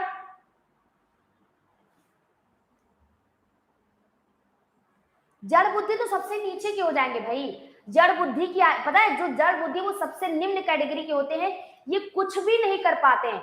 इनकी आईक्यू 25 से कम होती है। जड़ बुद्धि वाले, जड़ बुद्धि की आईक्यू क्या होती है? 25 से कम होती है। क्लियर है? चलिए, अब बात करते हैं इनकी विशेषताएं, मंद बुद्धि बालक की विशेषताएं। क्लियर है? मंद बुद्धि बालक हैं, ये मंद बुद्धि बालक क्यों हैं, इनकी विशेषताएं बात करते हैं। चलिएगा, देखिए कुछ विशेषताएं कॉमन है, कुछ विशेषताएं कॉमन है। जो मंद बुद्धि के बालक होते हैं, जब दोस्ती की बात आती है, ठीक है, बताते हैं यहाँ पे, जब मंद बुद्धि के बालक हैं, जब दोस्ती की बात आती है, किसकी बात आती है? दोस्ती की। दूसरों को मित्र बनाने की अधिक इच्छा, दूसरों को मित्र बनाने की अधिक इच्छा। लेकिन जस्ट इसका उल्टा, यानी ये दूसरे को मित्र बनाए, इनको अच्छा लगता है। मंद बुद्धि बालकों पर ये रिसर्च करके आपको बताया जा रहा है कि जो मंद बुद्धि के बालक हैं, ये जब दूसरों को जब इनको दूसरे से मित्रता करनी हो, यानी ये दूसरों को मित्र बनाना हो, तो इनको अच्छा लगता है, इनकी इच्छा होती है। लेकिन दूसरे इनको मित्र बनाए, ये इनको पसंद नहीं है। जस्ट इसका उल्टा समझेगा, दूसरे इनको अपना मित्र बनाए, यह इनको नहीं पसंद है। ठीक है, यानी दूसरों को मित्र बनाने की अधिक इच्छा, लेकिन दूसरे मित्र बनाए, लेकिन दूसरे मित्र बनाए, ये कम इच्छा होती है। ठीक है, ये कम इच्छा होती है, ये कम इच्छा होती है। दूसरे विशेषता की तरफ बढ़ते हैं। अगर दूसरे विशेषता की बात करें तो इनमें क्या पाया जाता है भाई? संवेगात्मक और सामाजिक रूप से कुसमायोजित होते हैं। ठीक है, संवेगात्मक एवं सामाजिक रूप से कुसमायोजित। ठीक है, कुसमायोजित, क्लियर है। यानी इनका अपने संवेग पर कंट्रोल नहीं होता, यानी इनका अपने संवेग पर खुद का समायोजन नहीं होता, कब कहाँ कैसे बोलना है। सामाजिक रूप से भी कुसमायोजित होते हैं, समाज में अपने आप को ढाल नहीं पाते, समाज में चार लोगों के बीच अपने आप को समायोजित नहीं कर पाते, समायोजित करने में इनको डर लगता रहता है। ठीक है, बातें समझ आई। तीसरी विशेषता की तरफ हम लोग बढ़ते हैं। जो तीसरी विशेषता वो बहुत अच्छी विशेषता है। ठीक है, ये आत्म केंद्रित होते हैं। ये क्या होते हैं? आत्म केंद्रित होते हैं। ठीक है, ये क्या होते हैं भाई? आत्म केंद्रित होते हैं। चलिए, ये आत्म केंद्रित मतलब समझ रहे हैं, इनको अपने बारे में ज्यादा चिंता रहती है, दूसरों की चिंता नहीं रहती। ठीक है, अपनी चिंता ज्यादा रहती है, अपनी चिंता ज्यादा और दूसरों की कम। दूसरों की चिंता करते नहीं भाई, उनके आसपास क्या और उनसे मतलब ही नहीं है। ठीक है, दूसरों की चिंता नहीं करते, दूसरों की चिंता नहीं करते। ठीक है, दूसरों की चिंता नहीं करते, इतना नोट कर लीजिए। चलिए, अगला जो है वो बहुत अच्छा है। कार्य एवं कारण, कार्य एवं कारण के बीच ऊटपटांग धारणाएं होती हैं इनकी। बहुत अच्छा है, ये समझ में आएगा। कार्य एवं कारण के बीच ऊटपटांग धारणाएं। ठीक है, ऊट पटांग धारणाएं क्या समझ रहे हैं? देखिए, ये बालक क्या होते हैं, ध्यान रखिएगा। जब सड़क पे जाते रहते हैं, ठीक है, मान लीजिए एग्जाम्पल दे रहे हैं, मंदबुद्धि बालक की बात करें, ये बालक सड़क पे चल रहे हैं, अचानक इनका पैर ठोकर लग गया या गिर गए, इनका पैर ही पैर में फंस गया, ये गिर गए। पता है कारण क्या देंगे? कि सड़क ने उसको गिराया है, ये अपने से नहीं गिरे हैं। यानी कार्य एवं कारण के बीच इनकी जो धारणाएं होती हैं वो ऊट पटांग होती है। समझ में आया ना? अगर सड़क पर चलते चलते गिर जाते तो सड़क को दोष देते हैं, यानी अपने आप को दोष नहीं देते। ठीक है, समझ में आया आप लोगों को? भय से ग्रसित होते हैं, कुछ और लिख लीजिएगा फटाफट। भय से ग्रसित, ये हमेशा डरे सहमे होते हैं। ठीक है, हर एक चीज में इनको डर ही लगा रहता है, और ये दूसरों पर निर्भर होते हैं। ठीक है, दूसरों पर निर्भर होते हैं, जाहिर सी बात है। ठीक है, ध्यान रखिएगा, हमने आपको बताया परस्पर संबंध का सिद्धांत। परस्पर संबंध का सिद्धांत क्या कहता है? बालक के जितने भी पक्ष होते हैं सब एक दूसरे से रिलेटेड होते हैं। अगर ये मंद बुद्धि का बालक है, इसकी जो मानसिक योग्यता औसत से कम है, तो मानसिक जो भी कमी है इसका भी उसके शारीरिक पे भी पड़ेगा और इसके सामाजिक भी पड़ेगा, उसके संवेगात्मक, ये शारीरिक रूप से भी हम कह सकते हैं, इनमें शारीरिक रूप से भी कोई दिक्कतें आ भी सकती है, बिल्कुल आ भी सकती है, ध्यान रखिएगा। ठीक है, यानी ये क्या होते हैं, इसीलिए ये दूसरों पर निर्भर होते हैं और इनमें ध्यान केंद्रित करने की क्षमता कम पाई जाती है। ध्यान केंद्रित कम करने की क्षमता क्या होती है? कम पाई जाती है। ध्यान केंद्रित की क्षमता कम पाई जाती है। ठीक है, अच्छा, जितने लोग हैं आप लोग थोड़ा सा 2-4 ग्राम प्रदान करिएगा कि वीडियो को लाइक शेयर और सब्सक्राइब करिएगा। ठीक है, आपके लिए जो भी है यहाँ पे हम आपके लिए लेकर आते हैं, जैसा भी है आपके लिए लेकर आते हैं। आपको समझ में आता है, अच्छी बात है, नहीं समझ में आता है तो आप प्लीज पूछिए, हम उसको फिर से समझाएंगे। आप वीडियो को लाइक शेयर जरूर करिएगा। ठीक है, चलिए आगे बढ़ते हैं हम लोग। अब आगे बढ़ते हैं, इनके कारण की तरफ बढ़ते हैं, इनके कारण की तरफ बढ़ते हैं कि कारण क्या हो सकता है। मंद बुद्धि बालक, जो बालक है मंद बुद्धि, कारण क्या हो सकता है? पहली बात, जैसे जो प्रतिभाशाली बालक, जैसे समझिएगा, थोड़े इसको कोशिश करिएगा समझने की। जैसे प्रतिभाशाली बालक की हमने बताया था कि गॉड गिफ्टेड होते हैं, ये जन्मजात होते हैं। उसी तरह औसतन मैक्सिमम ये हो सकता है, देखिए वातावरण में कहीं कोई एक्सीडेंट हो गया, दिमाग में चोट लग गया, वो सेकेंडरी है। लेकिन जो मंद बुद्धि के बालक होते हैं, ये अक्सर ज्यादातर औसतन देखा गया है, ये भी जन्मजात होते हैं, ये भी जन्मजात होते हैं, ध्यान रखिएगा। और ध्यान रखिएगा, बहुत ये भी देखा गया, डॉक्टरों ने रिसर्च भी किया है, जो मंद बुद्धि के बालक हैं, अगर वातावरण में चोट लगा है, कोई एक्सीडेंट हो गया, किसी भी कार से इनके मस्तिष्क में क्षति पहुंची, उसकी वजह से हुआ, तो वो कुछ हद तक सही हो सकता है। लेकिन जो जन्मजात मानसिक मंदता होती है, इसको ये हम कह सकते हैं ये सही होने में इसको बहुत ज्यादा दिक्कत होती है। जो मानसिक रूप से मंद बालक होते हैं, जो जन्मजात होते हैं, बहुत रेयर केस में ये सही हो पाते हैं, बहुत रेयर केस में सही हो पाते हैं। अब कारण क्या हो सकता है? देखिए हमने बोला ये जन्मजात होती है, तो माँ जब बच्चा गर्भ में है तो कुछ ना कुछ रीजन हो सकता है। ध्यान रखिएगा, माँ का अस्वस्थ होना, जब बच्चा गर्भ में है, बाहर की बात नहीं करें, जब बच्चा गर्भ में है, माँ को कोई बीमारी हो गई, माँ को कोई बीमारी हो गई, तो माँ अगर अस्वस्थ है, माँ की जो भी स्वस्थता का इफेक्ट किस पे पड़ेगा? बालक पे पड़ेगा, तो वो मानसिक रूप से मंद बालक हो सकता है। प्रसव के समय असामान्य दशाएं, जब कह सकते हैं जब बच्चे का जन्म होता रहता है तो कुछ ऐसी दशाएं हो सकती हैं, कुछ ऐसी क्रियाएं हो सकती है जिससे बालक में इफेक्ट पड़ सकता है, तो वहां पे भी हो गया। ऑपरेशन, अब मान लीजिए कोई ऑपरेशन के थ्रू वहां पे बच्चे का, देखिए सब जन्मजात कारण ये, ऑपरेशन के थ्रू कुछ इधर उधर हुआ तो भी वहां पे मानसिक मंदता का कारण बन सकता है। किसी दुर्घटना के कारण, अब ये एग्जाम्पल हो गया, मान लीजिए बाहर आने के बाद कोई दुर्घटना हो गया, बच्चे के साथ कोई दुर्घटना हो गया, तो वहां पे वो मानसिक मंदता का कारण बन सकता है। गंभीर बीमारी हो सकती है, देखिए गंभीर बीमारी हो सकती है, वो भी मानसिक मंदता का कारण है। उचित वातावरण का अभाव, अब देखिए जैसे माँ है, आप उसको स्वस्थ भोजन न दें, ठीक है, अगर माँ, ये भी कारण बन सकता है, माता का चिंता में ग्रसित रहना, हमेशा वो चिंता में रहती हैं, तो भी इसका फिर बच्चे की मस्तिष्क, ध्यान रखिएगा, जो माँ है, अगर बच्चा घर में है ना, तो माँ की जितनी भी चीजें, उसका इसमें बच्चे के मस्तिष्क में सबसे ज्यादा पड़ता है, शरीर पे कम, मस्तिष्क में ज्यादा पड़ता है। तो माँ का खान पान, स्वस्थ होना, उनका पोषण, ये सारी चीजें बच्चे पर इफेक्ट करती है। तो अब जैसे गर्भ में है बच्चा, माँ के साथ कोई दुर्घटना हो जाती है तो भी इसका इफेक्ट बच्चे में पड़ सकता है। तो ये सारे रीजन है मानसिक मंदता का, ठीक है। अब इसके लिए शिक्षा व्यवस्था हम लोग कैसे करेंगे भाई? शिक्षा व्यवस्था कैसे करेंगे? अच्छा, बिल्कुल प्रदीप जी, बता दिया जा रहा है, दोनों में बहुत ज्यादा डिफरेंट नहीं है, एकीकृत और समावेशी।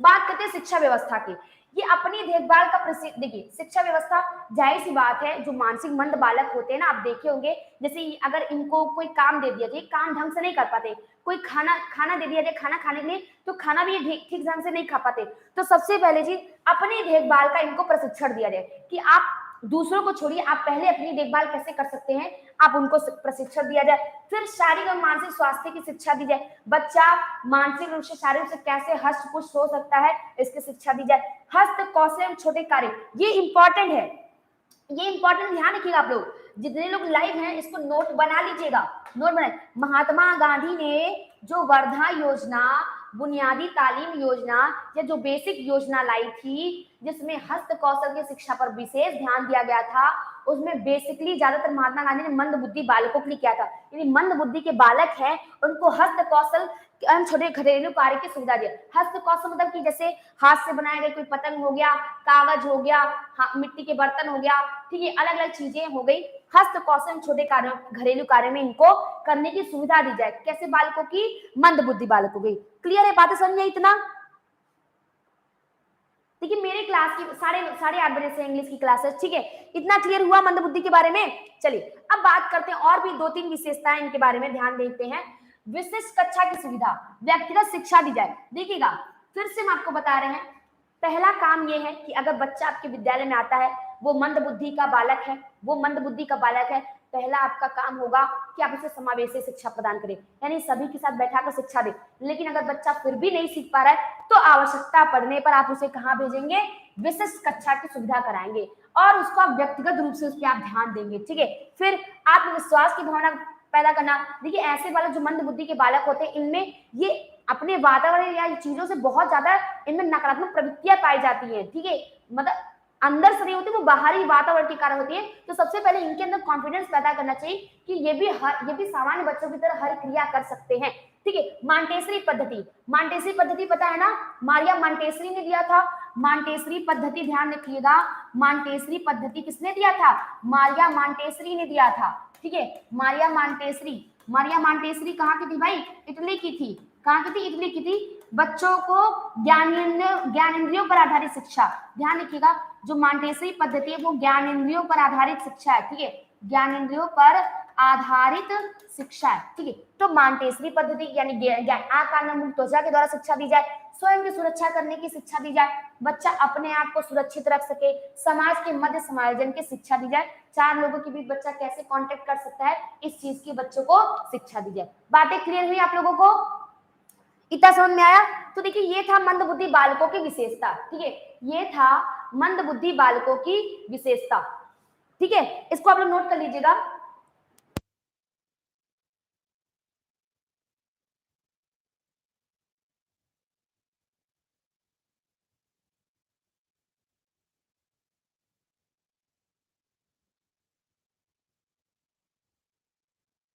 ठीक है, इसको आप लोग नोट कर लीजिए जल्दी से भाई, इसको नोट कर लीजिए, ठीक है। चलिए बिल्कुल आप लोग को समझ में आ रहा है, ये मेरी खुदकिस्मती है भाई, आप लोग को समझ में आ रहा है, ठीक है। इतना क्लियर हो गया मंदबुद्धि बालकों के बारे में, इतना क्लियर है ना, किसी को कोई दिक्कत नहीं है ना? अब हम आते हैं बड़े अच्छे बालकों की तरफ। ये बालक, ये आपको हर जगह मिलेंगे, समस्यात्मक बालक हर जगह मिलेंगे, और ऐसे बालक टीचर को सबसे ज्यादा परेशान करते हैं। जितना परेशान प्रतिभाशाली बालक नहीं करेगा, जितना परेशान मंद बुद्धि का बालक नहीं करेगा, उस जितना परेशान पिछड़े वाला बालक नहीं करेगा, उससे ज्यादा सबसे परेशान कौन करेगा भाई? समस्यात्मक बालक। नाम ही है इसका, समस्यात्मक बालक, समस्या पैदा करेगा, ठीक है। अब आते हैं हम लोग समस्यात्मक बालक की तरफ, ठीक है। क्या है समस्यात्मक बालक? अच्छा, ये समस्यात्मक जो बालक है, ये समस्यात्मक क्यों है?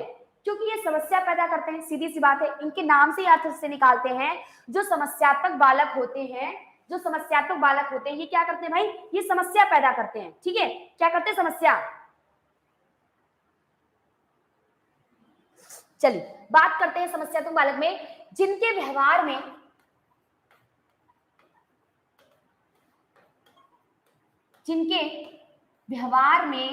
असमानता पाई जाती है, ठीक है। नॉर्मल बात है, जो नॉर्मल है तो भाई नॉर्मल है, और जो एब नॉर्मल है तो वही तो दिक्कत करेगा, ठीक है। इनके व्यवहार में असमानता पाई जाती है, ठीक है, असमानता पाई जाती है, लिख लीजिएगा इसको, इनके व्यवहार में असमानता पाई जाती है। क्लियर है?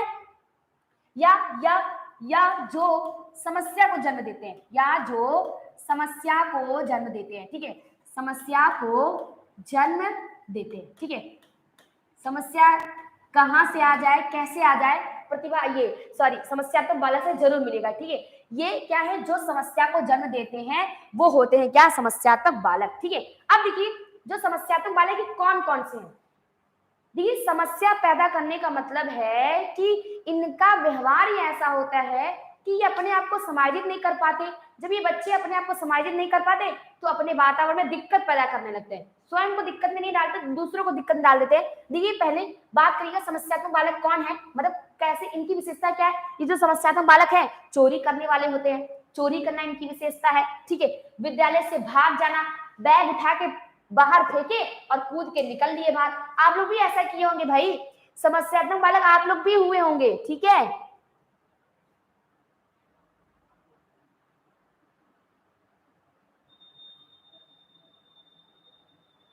अच्छा बिल्कुल, निंदनी मैम कह रही दिमाग खा देते हैं, बिल्कुल विजय माला जी बता दिया जाता है, ठीक है।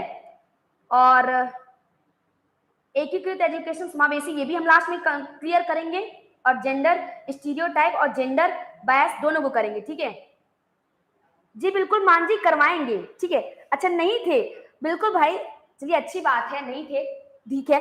दूसरों को परेशान करने वाले बालक, ठीक है, क्या है? दूसरों को परेशान करने वाले बालक। और मानसिक संघर्ष से, मानसिक संघर्ष जानते हैं आप लोग? मानसिक संघर्ष क्या होता है? जब आपके पास एक समय में दो विचार आए, सुनिएगा, मानसिक संघर्ष क्या होता है?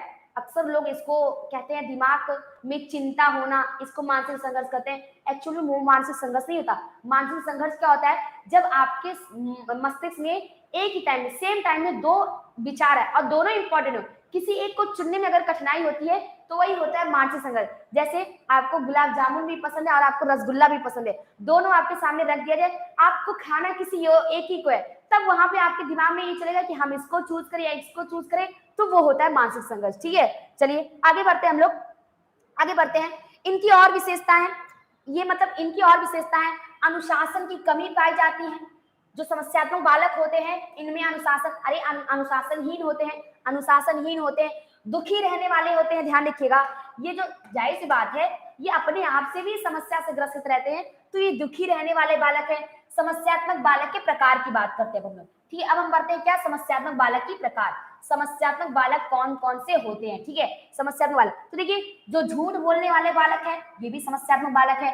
चोरी करने वाले बालक है, ये भी समस्यात्मक बालक है। एकांत पसंद करने वाले बालक, ये भी समस्या है। अगर बच्चा कोने में अकेले रह रहा है, सब बच्चे साथ में खेले, वो अकेले रह रहा है, वो भी एक समस्या ही है आपके लिए, वो भी एक समस्या को ही जन्म दे रहा है। ध्यान रखिएगा, वो अंदर ही अंदर समस्या को जन्म दे रहा है, और अंदर ही अंदर समस्या को दे रहा है तो बाहर तो एक बार फटेगा ही, और फटेगा तो शिक्षक को ही दिक्कत होगी। ठीक है, विद्यालय से भाग जाने वाले बालक भी आपके इसी कैटेगरी में आएंगे।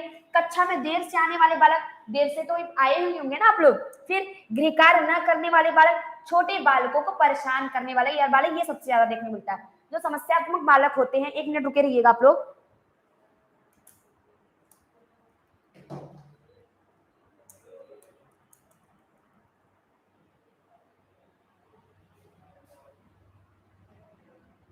क्लियर है, आप लोग को दिख रहा है ना? चलिए, जैसे कि हमने बताया, विद्यालय से भाग जाने वाले, कक्षा में देर से आने वाले, गृह कार्य न करने वाले, और छोटे बालकों को परेशान करने वाले बालक। क्यों परेशान करते हैं आपको पता है? क्योंकि ये अपने आप को वातावरण में समायोजित नहीं कर पाते, इनका व्यवहार ही असामान्य होता है। जब हमको दिक्कत हो रही है तो हम दूसरे को क्यों दिक्कत ना दे, यही सोचते हैं ये बालक। तो ध्यान रखिएगा, दूसरे को परेशान करने वाले, शिक्षक को परेशान करने वाले बालक, ठीक है, क्लास में शोर मचाने वाले बालक, ये सब समस्यात्मक बालक होते हैं। ये सब कैसे बालक होते हैं? समस्यात्मक बालक होते हैं। ठीक है, अब इनका उपचार कैसे किया जाए? समस्यात्मक बालक का उपचार कैसे की जाए भाई? सबसे पहली बात देखिए, ध्यान रखिएगा, जितने भी बालक हैं, चाहे सामान्य बालक है, सामान्य की बात करें विशिष्ट में, चाहे प्रतिभाशाली है, चाहे समस्यात्मक सृजन, सब में अगर बच्चे में कोई कमी है, दिक्कत है ना, तो आपको पहला कारण जानना होगा, फिर कारण के अनुसार आपको उसका क्या करना होगा? उपचार करना होगा। तो घरेलू वातावरण में सुधार किया जाए। पहली बात देखिए, जो समस्या जन्म लेती है विद्यालय में, बहुत रेयर केस में होता है, ये घर से स्टार्ट होकर आती है, ये घर से स्टार्ट हो जाती है। तो घरेलू वातावरण में सुधार किया जाए। पहले घर में कोई ऐसी समस्या तो नहीं है, बच्चा ऐसी क्रियाएं कर रहा है, उसको ध्यान में रखा जाए। उनकी बौद्धिक क्षमता के अनुसार शिक्षा दी जाए, क्योंकि अगर आप उसके अनुसार शिक्षा नहीं देंगे, बच्चों को समझ में नहीं आएगा तो वो सभी को परेशान करेगा। फिर निदानात्मक उपचारात्मक शिक्षा, जैसा कि हमने आपको बताया, सहयोग की भावना का विकास। ठीक है, इनमें सहयोग की भावना का विकास हो, पाठ्य संगामी क्रियाओं का आयोजन हो। जो कक्षा में पढ़ाई होता है, इसके अलावा भी जितनी क्रियाएं होती हैं, इसमें ऐसे बालकों को समझ के देखिए रीजन क्या है। इनको अगर आप किसी कार्य में व्यस्त रखेंगे, इनको इनकी रुचि के अनुसार कार्य में व्यस्त रखेंगे, तो ये जो समस्या उत्पन्न हो रही है, इनके व्यवहार जो असमानता है, वो असमानता दूर हो जाएगी, सीधी सी बात है। ठीक है, अब देखिएगा, फिर यही बात, एक मंद बुद्धि का बालक, पिछड़ा बालक, प्रतिभाशाली बालक भी समस्यात्मक बालक हो सकता है। यानी मंद बुद्धि का बालक, पिछड़ा बालक, प्रतिभाशाली बालक, ये तीनों ही समस्यात्मक बालक हो सकते हैं। ठीक है, मंद बुद्धि का बालक, प्रतिभाशाली अभी हमने बताया, दूसरों को परेशान करते हैं, इनको समझ में आ गया, अब सारे बच्चों को परेशान करेंगे ताकि वो समझे ना। तो पिछड़ा बालक, मंद बुद्धि का बालक और प्रतिभाशाली, ये सभी समस्यात्मक बालक हो सकते हैं। ठीक है, ये सभी समस्यात्मक बालक हो सकते हैं। ठीक है, ये सभी समस्यात्मक बालक हो सकते हैं। क्लियर है? तो क्या समस्यात्मक बालकों के बारे में आपको समझ में आया कि नहीं आया, जरा मुझे कमेंट करके बताइएगा। हम लोग आगे बढ़ते हैं, बाल अपराधी। ठीक है, लास्ट जो टॉपिक है वो बाल अपराधी है। देखिए, जो विशेष आवश्यकता वाले बच्चों की पहचान, इसमें बहुत बड़ा टॉपिक है, एक दिन में तो कंप्लीट नहीं हो पाएगा। आज फर्स्ट पार्ट चल रहा है, कल सेकंड पार्ट चलेगा। कल में आपको सृजनशील बालक के बारे में बताएंगे, श्रवण बाधित बालक के बारे में बताएंगे, आपको दृष्टिबाधित, ये सारे बालक के बारे में बताएंगे। जो अक्षमता है, dyslexia, dysmorphia, dysthymia, dysgraphia, dyscalculia, dyspraxia, इसके बारे में भी कल हम आपको बताएंगे। ठीक है, तो आज हम बात करते हैं बाल अपराधी बालक। चलिए, बाल अपराधी बालक, सीधी सी बात है, अपराधी देखिएगा, जो समाज विरोधी कार्य करते वही बाल अपराधी बालक है। अपराध का मतलब ये समाज के कानून नियम को तोड़ना। जैसे अगर घर का आपका नियम कानून है, अगर बच्चा वो तोड़ता है तो वो घर का ही अपराध कर रहा है। ठीक है, बाल अपराधी बालक वो है, सीधी सी बात एक लाइन में, कि ऐसे बालक जो समाज विरोधी कार्य करते हैं, जो समाज के नियम कानून को नहीं मानते। ठीक है, अब यहाँ पे बाल अपराधी बालक की कैटेगरी अलग अलग है, जैसे कि बाल अपराधी बालक की कैटेगरी को भी अलग अलग रखेंगे हम लोग, समझते हुए कार्य करेगा। ठीक है, आगे बढ़ते हैं। इतना समझ में आया कि नहीं आप लोग को? जरा कमेंट करके बताइए, इतना समझ में आया कि नहीं? अच्छा, बिल्कुल रविकांत की एग्जाम में पता तो चलेगा, इसीलिए तो आपको प्रैक्टिस सेट कराए जा रहे हैं, चलिए, सबसे पहला इंपॉर्टेंट है यहाँ पे, बाल नहीं है भाई, बाल अपराध विज्ञान के जनक कौन है? पता है तो कमेंट करके बताइए। बाल अपराध विज्ञान के जनक कौन है? सीजर लैम्ब्रोसो। ठीक है, बाल अपराध मनोविज्ञान के जनक कौन है भाई? सीजर लैम्ब्रोसो। इनका नाम लिख लीजिएगा, इनका नाम क्या है भाई? नाम है सीजर लैम्ब्रेसो। जैसे किशोर मनोविज्ञान के जनक कौन है, कमेंट करके बताइए, किशोर मनोविज्ञान के जनक कौन है? सीजर लैम्ब्रेसो, बाल अपराध मनोविज्ञान के जनक। इन्होंने सबसे पहले इस पर रिसर्च किया था, बाल अपराध पे, ठीक है। वे बालक जो असामाजिक, ठीक है, असामाजिक कार्य करते हैं, वे बालक जो असामाजिक कार्य करते हैं, अर्थात समाज नियम कानूनों के विरुद्ध होते हैं, समाज के, ठीक है, ठीक है, इसको नोट करिएगा, समाज के नियमों के विरुद्ध कार्य करते हैं, समाज के नियमों के विरुद्ध कार्य करते हैं। चलिए, हमने आपसे क्वेश्चन पूछा है, किशोर मनोविज्ञान के जनक है, किशोरावस्था पे सबसे ज्यादा रिसर्च भी किया था जी, किसी ने नहीं बताया, किसी ने नहीं बताया किशोर मनोविज्ञान के जनक। देखिए, एग्जाम डेट बढ़े ना बढ़े इसके पीछे मत रहिए आप लोग, एकदम इस पे ध्यान ही मत दीजिए, आप जो फ्लो में बढ़ रहे हैं ना उस फ्लो में आप बढ़ते रहिए, बस ध्यान मत दीजिए इस पे। अच्छा, इनका कार्य क्या भाई, बाल अपराधी बालक। देखिए, हम लोग भी आ सकते हैं इस कैटेगरी में, कैसे, ध्यान रखिएगा। देखिए, चोरी करना ये भी बाल अपराध में, क्योंकि चोरी करना ये हमारे समाज का नियम कानून थोड़ी है, ये विरुद्ध है। धूम्रपान करने वाले बालक आपके बाल अपराध में आएंगे, बाल अपराधी है। बिना टिकट यात्रा करने वाले बालक, चलिए जो जो किया है समझिए वो किस कैटेगरी में गया। बिना टिकट यात्रा करने वाले, माता पिता की आज्ञा का पालन, आज्ञा न मानने वाले, आज्ञा न मानना धोखाधड़ी है भाई, ठीक है, धोखाधड़ी करने वाले बालक, सार्वजनिक संपत्ति को हानि पहुंचाने वाले बालक। जैसे आप देखें, जब 12th पास करते हैं बच्चे तो अपने क्लासरूम को ही तोड़ फोड़ देते हैं, ठीक है, या आप कोई भी जो सामाजिक संपत्ति है अगर आप उसको हानि पहुंचाते तो भी आप बाल अपराधी बालक में आएंगे। कानून की अवहेलना करने वाले, मारपीट करने वाले, ये सारे बालक हैं, ये सारे बालक आएंगे किसके, बाल अपराधी, ठीक, ये सारे बालक क्या हो जाएंगे, बाल अपराधी बालक होंगे। जैसे देखिए, चोरी करना ये बाल अपराधी बालक ये समस्यात्मक कैटेगरी में भी आ सकता है, ठीक है, समझ में आया। तो ये सारे हैं, धूम्रपान करना, बिना किराए टिकट करना, ये देखिए सब ये क्या है, सब ये हमारे समाज का नियम बनाए हैं इन हर चीजों के लिए। अगर इनका पालन नहीं करता है बच्चा तो बाल अपराधी कैटेगरी में आएगा, ठीक है, वो बाल अपराधी कैटेगरी में आएगा।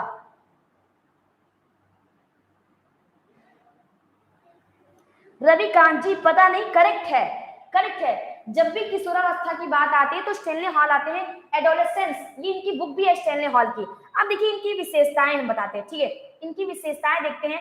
देखिए, जो बाल अपराधी बालक होते हैं ये क्या करते हैं पता है, ये जल्दी क्रोधित हो जाते हैं, ये छोटी छोटी बातों पे क्रोधित हो जाते हैं। इनका स्वभाव कैसा होता है, आक्रामक होता है, झगड़ालू टाइप का होता है, ये दुश्मनी का भाव रखने वाले होते हैं और शारीरिक रूप से, लेकिन ये देखिए ये जो बाल अपराधी बालक है ये शारीरिक रूप से मजबूत, हष्ट-पुष्ट, लंबे चौड़े, मोटे होते हैं, ठीक है, और इनका अपने समय पर नियंत्रण नहीं रख पाते। देखिए, ये जो बालक है, छोट जैसे होता है ना, छोटी सी चिंगारी दिखी आग पकड़ लेता है, वही बाल अपराधी बालक है। इनका स्वभाव, इनका व्यक्तित्व ऐसा होता है कि छोटी छोटी बातों पर झगड़ा करने के लिए उतारू हो जाते हैं। ये कब क्या किसको बोल दे, नॉर्मल बात करते करते अगर कोई भी थोड़ी सी बातें हुई तो ये तुरंत झगड़ा करने पे उतर आते हैं। ये इनके खुद के समय पर कंट्रोल नहीं होता, कब क्रोध, भय, प्रेम, कब ये जागृत हो जाए पता नहीं चलता। इनमें दुश्मनी का भाव होता है, दुश्मनी का भाव होता है, जाहिर सी बात है झगड़ा करेंगे। ये इनमें क्रोधी स्वभाव पाया जाएगा, ठीक है, ध्यान रखिएगा, बाल अपराध बालक की ये विशेषता। क्लियर है? इसके बारे में किसी को कुछ पूछना है तो बताएं। विशेषता भी हो गया यहाँ पे बाल अपराधी। अब हम बढ़ते हैं आगे, ठीक है, आगे बढ़ते हैं। यहाँ पे कारण क्या है भाई, बाल अपराध का कारण क्या है, वंशानुक्रम। सबसे पहला कारण क्या है, वंशानुक्रम। देखिए, कभी कभी माता पिता की विशेषताएं भी बच्चों में आ जाती हैं, माता पिता की विशेषताएं भी बच्चों में आ जाती है। अब हम रीजन नहीं बता रहे, हो सकता है मे भी कि जैसे माता पिता हैं अगर ऐसे कोई भी क्रियाएं कर रहे हैं तो उसका इफेक्ट बच्चों पर पड़ेगा, बच्चा भी वही सीखेगा, बच्चा भी वही जन्मजात क्षमता है जो उसे अनुवांशिकता से मिलेगा, तो अनुवांशिकता कारण हो गया। वातावरण कारण में क्या हो सकता है, परिवार हो सकता है, विद्यालय हो सकता है, समाज का वातावरण हो सकता है। यानी बच्चा, देखिए ध्यान रखिए, जैसे होता है कभी कभी, जैसे कि बच्चे की किसी चीज की आवश्यकता है, छोटी मोटी आवश्यकता है, अगर माता पिता उस आवश्यकता पूरे नहीं करते तो बच्चे के दिमाग में क्या चलता है, तब उसके मन में चोरी करने की भावना आएगी। क्या आएगी? चोरी करने की भावना आएगी। फिर विद्यालय का वातावरण क्या है भाई? अगर उसके रुचि के अनुसार, उसकी योग्यता के अनुसार अगर ऐसे बच्चों पर इनके संवेगात्मक विकास पर अगर ध्यान न दिया जाए तो भी बच्चे संवेगात्मक रूप से उग्र हो जाते हैं। समाज का वातावरण, समाज देखिए, अगर ऐसे जो बालक होते हैं इनमें किसी प्रकार की दिक्कतें होती है तो इनको सहानुभूति देना बहुत जरूरी है, सहानुभूति देना जरूरी है। अब ध्यान रखिए, बाल न्याय अधिनियम 1986 बना था, समझिएगा। बाल न्याय अधिनियम 1986 बना था, जो कि 2000 में संशोधन हुआ है। इसमें ये बोला गया है कि 16 वर्ष तक के बालक, 16 वर्ष तक के बालक, ठीक है, बालक के लिए 16 वर्ष और बालिका के लिए 18 वर्ष, ठीक है, बालिका के लिए 18 वर्ष, 18 वर्ष तक की बालिका, ठीक है, 18 वर्ष तक की बालिका।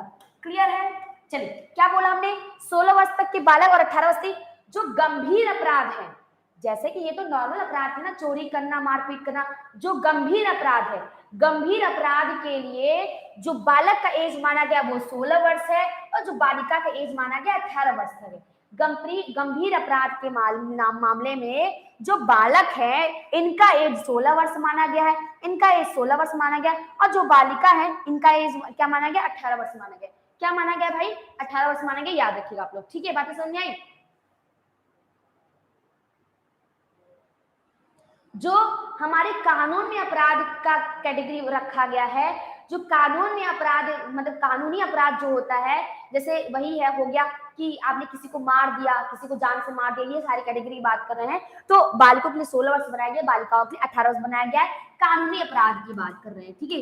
किसकी बात कर रहे हैं? कानूनी अपराध के मामले में बात कर रहे हैं, ठीक है, जो गंभीर अपराध है, गंभीर अपराध की बात कर रहे हैं। अब इनका उपचार कैसे करेंगे? इनको उचित वातावरण दीजिए। इनमें सकारात्मक शिक्षा का अभाव होता है, तो इसको पूरा करना चाहिए। सकारात्मक शिक्षा की व्यवस्था होनी चाहिए, ठीक है, सकारात्मक शिक्षा की व्यवस्था हो, ठीक है, सकारात्मक शिक्षा की व्यवस्था हो, औपचारिक व्यावसायिक शिक्षा मिले और इन पर अधिक दबाव न डाले। सबसे इंपॉर्टेंट ये याद ध्यान रखिएगा, जब इन पर अधिक दबाव डाला जाता है तभी ये अपराध की तरफ खिसक लेते हैं, तभी ये बच्चे अपराध की ओर बढ़ते हैं। तो इन पे किसी भी चीज का ज्यादा दबाव ना पड़े, ये आपको ध्यान में रखना है, ठीक है? तो ये थे आज के, बात करते हैं हम लोग बाल अपराध। इसको नोट कर लीजिए जल्दी से, जल्दी इसको नोट कर लीजिए आप लोग।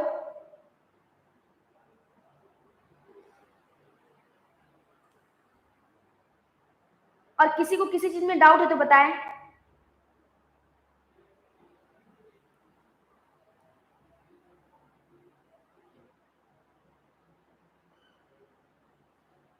इसमें किसी को डाउट है तो बताएं।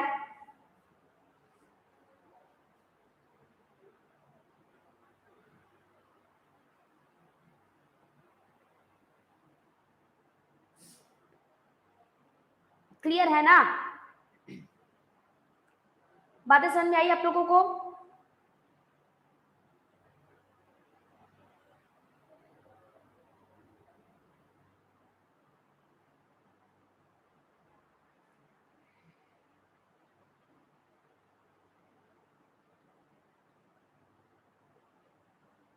चलिए, बिल्कुल अच्छी बात है।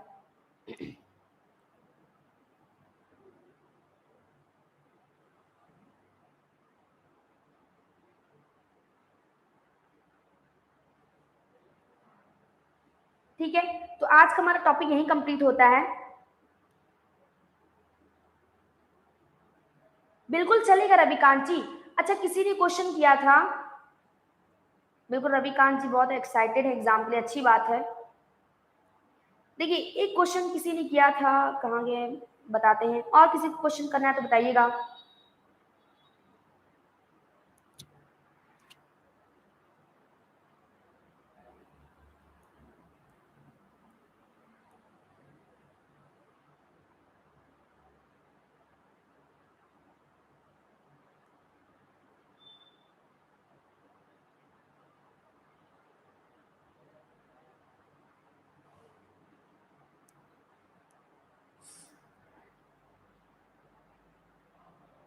देखिएगा, जैसे कि क्वेश्चन किया है समावेशी शिक्षा और विशेष शिक्षा की, इन्होंने जो भी है इन्होंने किया था।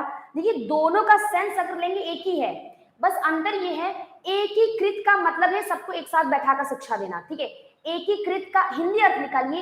एकीकृत का मतलब है सबको एक साथ बैठाकर शिक्षा देना, और समावेशी में भी है सबको एक साथ बैठाकर शिक्षा देना। लेकिन उनके लिए जो समावेशी छात्र हैं, इनके लिए हम बहुत सारी सुविधाएं उपलब्ध करा सकते हैं। यही दोनों में अंतर है, यही दोनों में अंतर है। बातें समझ में आई? यही दोनों में सबसे बड़ा अंतर है। चलिए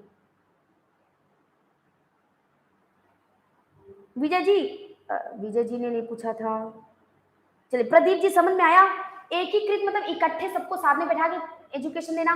समावेशी में भी होता है, लेकिन समावेशी शिक्षा में जैसे मान लीजिए श्रवण बाधित बालक है, तो श्रवण बाधित बालक के लिए आप उसके लिए आप कोई टेप रिकॉर्डर का यूज, सॉरी टेप रिकॉर्डर यानी चलचित्र लगा सकते हैं, कोई दृश्य सामग्री प्रस्तुत कर सकते हैं, तो वो हो जाएगा समावेशी शिक्षा में।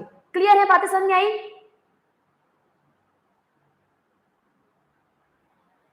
बिल्कुल जया में बिल्कुल लिया जाएगा, बिल्कुल लिया जाएगा, ठीक है। अंग्रेजी की क्लास जस्ट मेरी 5-10 मिनट बाद मेरी क्लास लग जाएगी, ठीक है। क्लियर है? तो क्वेश्चन पे डिपेंड करेगा प्रदीप जी, क्वेश्चन क्या पूछा है उसमें।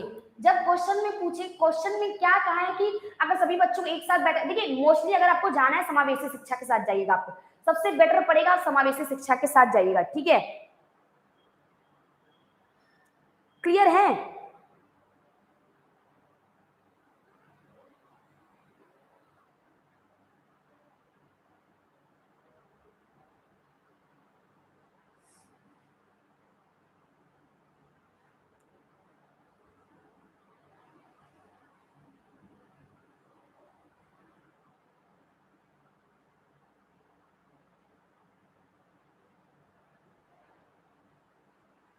चलिए फिर मिलते हैं आप लोग से।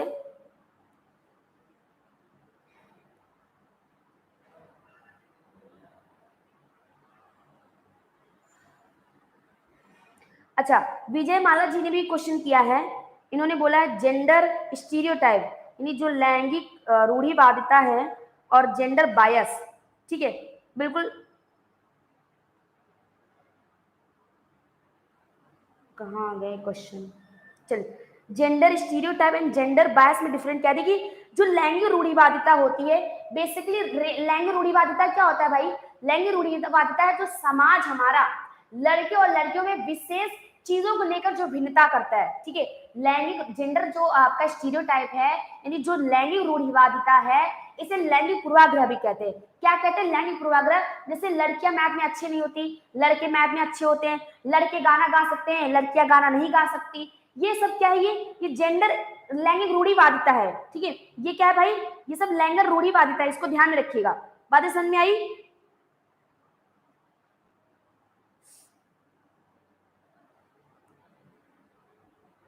और अगर बात करें जेंडर बायस की बात करते हैं, बहुत अच्छा क्वेश्चन है, यहाँ पे दोनों ही दिया है। अगर जेंडर बायस की क्वेश्चन की बात करते हैं, तो बायोलॉजिकली जो लड़के लड़के में डिफरेंट होता है वो जेंडर बायस होता है, लेकिन जेंडर स्टीरियोटाइप होता है वो हमारा समाज बनाता है। यही दोनों में अंतर है, यही दोनों में अंतर है। एक होता है दोनों के अर्थ में अंतर देकर पूछता है, बहुत बार ये सीटेट एग्जाम में बहुत बार पूछा है, जेंडर स्टीरियोटाइप और जेंडर बायस दोनों समझ में आए विजय माला जी? विजय माला मैम समझ में आया?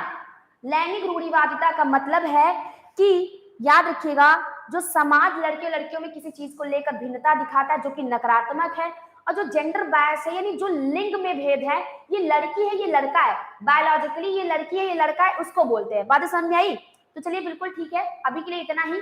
फिर हम लोग ध्यान रखिएगा 5-10 मिनट बाद मिलेंगे इंग्लिश की क्लास में, जिसमें आपको पेडागोजी और ग्रामर दोनों मिलेगा।